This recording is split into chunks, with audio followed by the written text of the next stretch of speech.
जय जगन्नाथ केबे भाबिछंती महाप्रभु श्रीजगन्नाथंकर जो अलगा अलगा बेस आमे देखु ताहा केवल गोटे धार्मिक रीतिनीति नुहे एहा तो ऋतु सहित बदलुथिबा गोटे जीवंत कहानी तेबे आसंतु महाप्रभुंकर एही मनमुग्धकर बेस भितरे लुचि रहिथिबा कहानी आउ तार अर्थकु टिके पाखरु बुझिबा। सत्तरे एही गोटिए धाड़ी भितरे सबु किछि लुचि रहिछि। महाप्रभुंक बेसकु केवल साजसज्जा बोली भाबिले भूल हेब।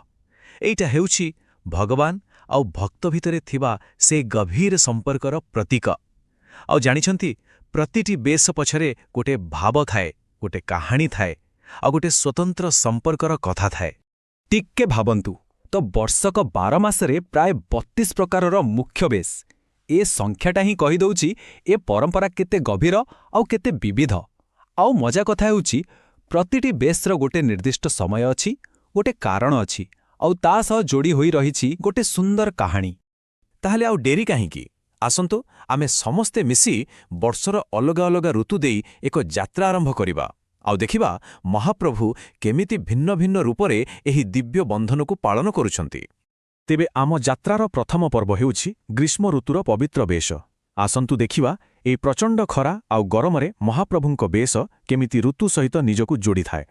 ए दुईटी बेसर उद्देश्य किंतु पूरापूरी अलगा। देखंतु गोटे पटे चंदन बेस जहाँ महाप्रभुंकु गरमरु आराम देवा पई करा जाय, एहा एक सेवार भाव। आ अन्यपटे हाथी बेस जहाँ गणपति भक्तंकु आनंद देवा पई।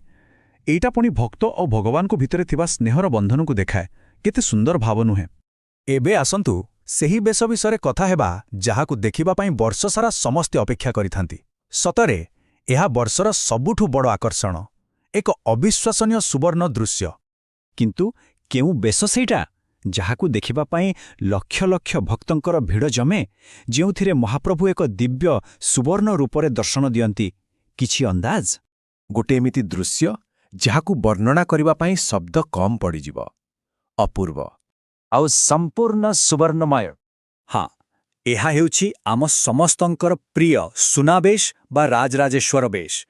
बाहुड़ा यात्रार ठीक परदिन रथ उपरे महाप्रभु एही बेशरे सजाई हुअंती। आउ से विशाल सुवर्ण अलंकाररे ठाकुरंकर से रूप सत कहिबाकु गले ताकु वर्णना करि हेबनी। सेथिपाई तो लक्ष लक्ष लोकंकर भिड़ जमे सेही गोटिए झलक पाई। तबे ग्रीष्मर से सुनेली दृश्य परे जेतेबेले वर्षा आसे सेतेबेले महाप्रभुंक बेसरे पौराणिक कहानीर झलक देखिबाकु मिले। विशेष करी भाद्रव मासरे ठाकुरंक बेसगुड़िक सते जेमिति श्रीकृष्णंक लीलाकु आम आखि आगरे जीवंत करिदिए। एठारे दुईटी कहानी सते जेमिति आम आखि सामनारे घटी जाए। प्रथमे आसे बनभोजी बेस। एथिरे महाप्रभु ठीक जणे गोपाल बालक परी शिंगा आउ बाड़ी धरी दर्शन दियंती। एहा सीधा सड़क कृष्णंक बाल्यकालकु मने पकाई दिए।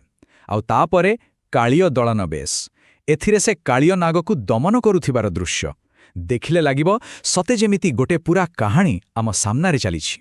एबे आसंतु किछि एमिति बेस विषयरे जानिबा जहा अत्यंत विरल आउ सेतिकी विस्मयकर मध्य। ए बेसगुड़िक शीत ऋतु फूलर सौंदर्य आउ किछि विशेष महाजागतिक समय सहित जोड़ी होई रहिछि।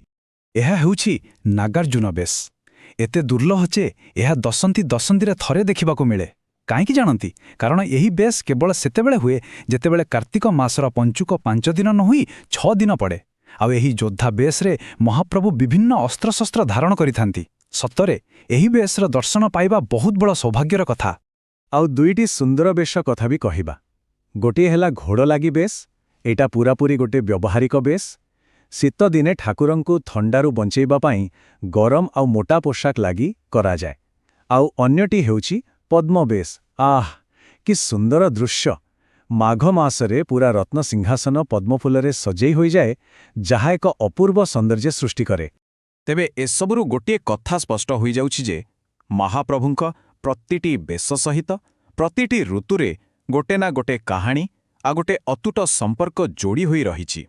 खरारु आराम देबाठारु आरंभ करी पुराणा पौराणिक कहानीकु आम सामनारे जीवंत करिबा पर्यंत महाप्रभुंकर प्रतिटी बेस गोटे गोटे जीवंत कहानी।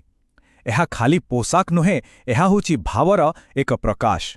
शेषरे कहिबाकु गले एही बेसगुड़िक ही ठाकुर आउ भक्तंक भितरे थिबा एक शक्तिशाली जीवंत सेतु। आउ एहा एमिति एक कहानी जहा प्रतिवर्ष नुआ करी कुहा जाए आउ नुआ करी अनुभव करा जाए। ଆଉ ଏହି ସବୁ ଦେଖିବା ପରେ ମନରେ ଗୋଟେ ପ୍ରଶ୍ନ ଆସୁଛି, ଆମ ନିଜ ପରମ୍ପରାରେ ପୋଷାକ ଆଉ ରୂପସଜ୍ଜା ମାଧ୍ୟମରେ କେଉଁ କାହାଣୀ ସବୁ କୁହାଯାଏ? ଏହା ଉପରେ ଟିକେ ଭାବିବା କଥା, ନୁହେଁ କି?